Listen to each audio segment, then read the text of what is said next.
In the heart of the city, a sleek armored bullion van emerged from the morning fog, its metallic body glistened in the sunlight, adorned with intricate locks and reinforced steel plates. As it navigated through the bustling streets, pedestrians couldn't help but stare at the imposing vehicle. Its tinted windows concealed the valuable cargo within, sparking curiosity and whispers among onlookers. Rumor had it that this bullion van was no ordinary vehicle. It was said to transport not only gold and precious jewels, but also ancient artifacts and mysterious relics. As the van arrived at its destination, a team of heavily armed guards emerged to escort the valuable cargo. Their stern expressions and crisp uniforms only added to their air of secrecy surrounding the bullion van. But little did anyone know, this bullion van held more than just treasure. It carried a legacy of secrets, hidden histories, and untold stories waiting to be uncovered. As the guards carefully unloaded the cargo, a sense of excitement filled the air. The bullion van's driver, a greasy veteran with a kind face, watched with a knowing glint in his eye. He had driven this route countless times, but he knew that every trip was unique. The cargo might change, but the sense of adventure remained constant. As the guards disappeared into the building, the driver began to inspect the bullion van. He checked the locks, the tires, and the engine, his movements swift and practiced. But as he reached the rear of the vehicle, he noticed something strange. A small, almost imperceptible scratch on the armor plating. The driver's eyes narrowed. He knew that scratch had not been there before. He made a mental note to investigate further.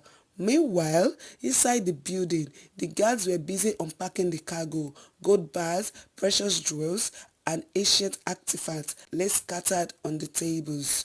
But one item caught their attention, a small ornate box with intricate carvings and a strange symbol etched onto its lid. The guards exchanged nervous glances. They had never seen anything like this before. As they carefully opened the box, a faint hum filled the air. The room began to glow with a soft ethereal light. Suddenly, the symbol on the box lid began to pulse with an underworldly energy. The guards knew they had stumbled upon something incredible, something that could change the course of history. But as they gazed deeper into the box, they realized that they were not alone. As the guards opened the box, they were surprised. Inside, they saw a small shining stone. It was glowing. The guards looked at each other. What was the stone? Why was it glowing? One of the guards, a tall man, reached out to touch the stone. As soon as he did, the room began to shake. The guards were scared. They quickly closed the box and stepped back. But then something strange happened. The shaking stopped and the room was quiet again. The guards looked at each other. What just happened? They didn't know, but they knew they had to tell someone. They decided to call the boss, Mr. Johnson. He was a rich and powerful man who owned the Bullion Van Company. The guards told Mr. Johnson what happened. He listened carefully and then told them to bring the box to him. As they arrived at Mr. Johnson's office, they saw him sitting behind his desk. He looked serious. "Open the box," Mr. Johnson said. As they opened the box, the glowing stone was revealed again. Mr. Johnson's eyes widened. "Where did you find this?" Mr. Johnson asked. Mr. Johnson listened carefully and then told the guards to leave the box with him.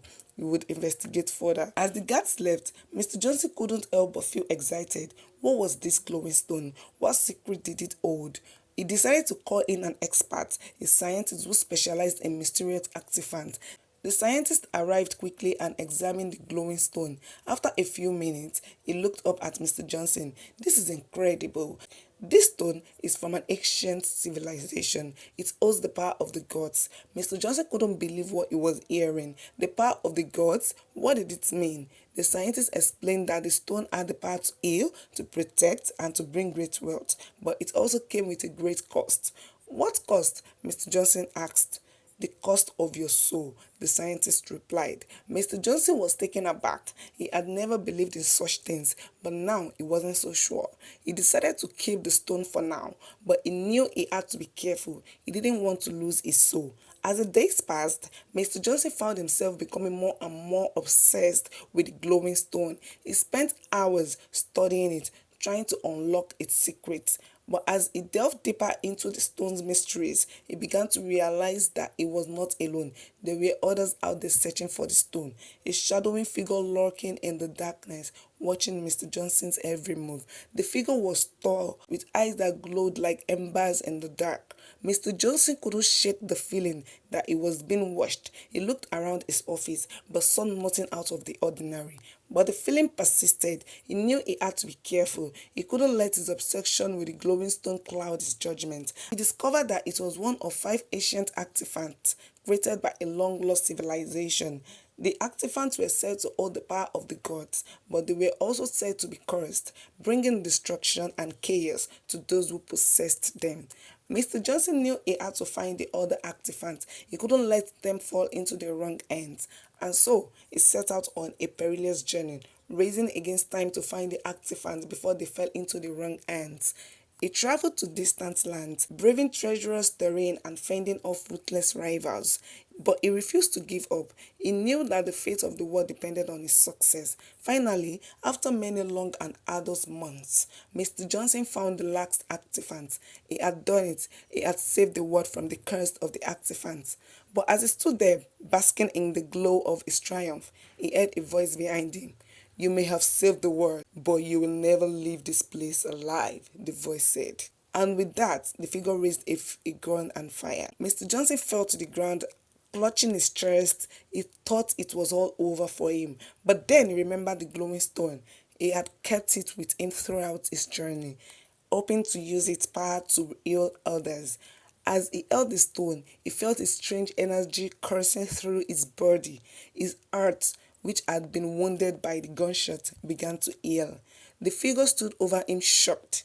How are you the trade-off? Mr. Johnson stood up, brushing himself off. "I have the power of the glowing stone," he said. The figure backed away, frightened.